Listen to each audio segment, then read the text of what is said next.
Hello, good morning and welcome back to my channel. Follow up ko lang po yung ang status at laki ng aking biik sa 25 days. So ito na yung pinanganak ng December 4. Ayan, ayan yung 25 days ko at mawawin na sila ngayong January 2. So 28 days. Ganyan na sila kalaki ngayon. Ayan.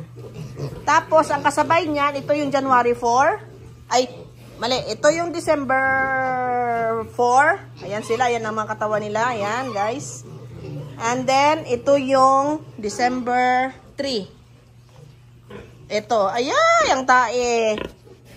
Ayan. Oh. Ayan, kasi kakain na to sila ng tanghalian. Maliligo ang nanay. Kukunin ang bata. Ilagay sa kanilang mga crib. Ayan. So, ayan sila. Isabay ko na to ng win.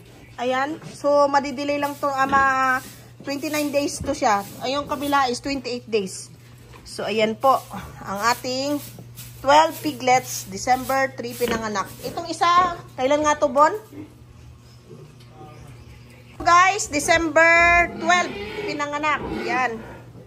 Ito yung kanyang babies. Merong 14 piglets. So, ayan. Malalaki na rin sila. Yan. And then, ito yung December 24. So, ito yung 15 na magkapatid. Bali, 10 lang yung nabuhay kasi yung mga maliliit na, malalaki na 5 ay nahirapang lumabas. So, yung maliliit lang ang nakalabas, guys. So, ayan po sila. And happy farming sa lahat ng mga farmer.